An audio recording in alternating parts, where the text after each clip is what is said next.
My name is Baptiste Carriere-Pradal and I'm the co-founder of 2BPolicy.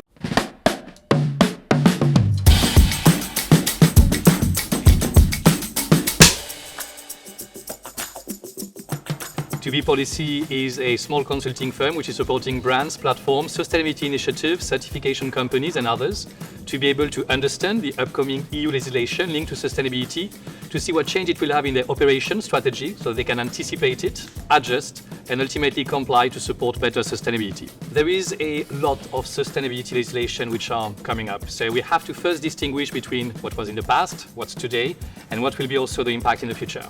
In the past, there was not a lot of legislation linked to sustainability for the hospitality industry. So actually, it was a bit of a blank canvas. Suddenly, legislators, particularly in EU, decided that in order to be able to help an industry which is making more than 10% of the overall GHG emission, then legislation were needed in order to be able to support a transition towards a better, sustainable hospitality industry. And therefore, to this end, there is two main legislation that they are currently working on or that they are developing in order to be able to support this transition. The first one, which is already implemented, for instance, to all of the big hotel chains and other accommodation chains, is the reporting directive. And this one really will push those organizations to have a better understanding of their impact.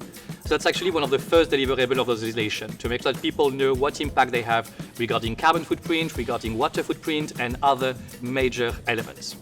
And then the second one will be regarding transparency and the way that people bring the narrative of how sustainable they are to their customers. And this is where people will have to think differently about which certificate do they have, which narrative do they want to bring to their customers regarding their own action, regarding what they are doing in order to reduce their environmental footprint or to better the impact they have on nature or other points such as that. So that means that from better knowledge of the impact to better narrative to the consumers, this will have a radical impact to the way the hotel industry interact with its customers. For an accommodation provider to prepare for the legislation will depend about their size. If you belong to a big chain, it's very likely that first you will have to rethink a bit your approach again on how you communicate to the consumers regarding how sustainable you are and what you are doing in terms of reporting.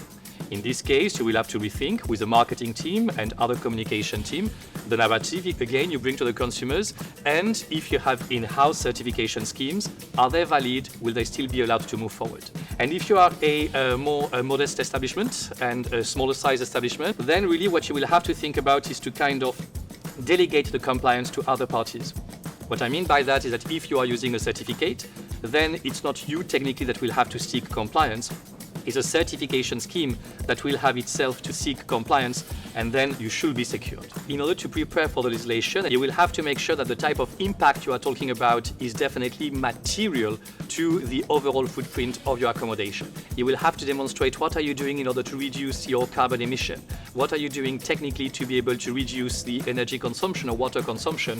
What are you doing in order to reduce the food waste generated by your breakfast or other elements? And in order to be able to do all of those things, you will need to have a proper understanding of your impact again, and what are you really doing in order to improve. Those trainings that were developed by Booking.com and the UN, there is one around how do you reduce your electricity consumption, one on how do you reduce your water footprint, one on how do you reduce your food waste, and another one about working and empowering communities. For the three first courses, which are regarding the environmental footprint, what they've done is they've already kind of done a small materiality analysis to understand where are the sources of the most important environmental impact and give a practical solution for people to be able to reduce them.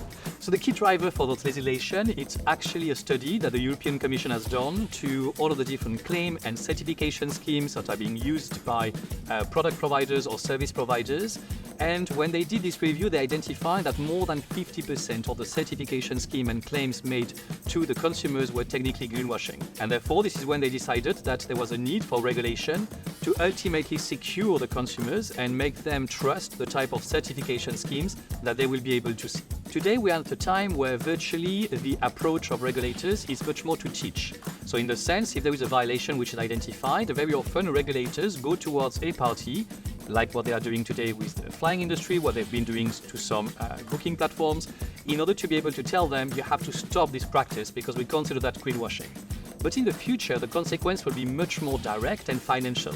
We talk about 5% of the entire revenue of an organization that can be fined if somebody is considered to non-comply, for instance, with the future greenwashing legislation. So therefore, it's very important for people to already take the first step very seriously, to understand their impact, to start to be much more careful on what they say, to start working in need of the reduction.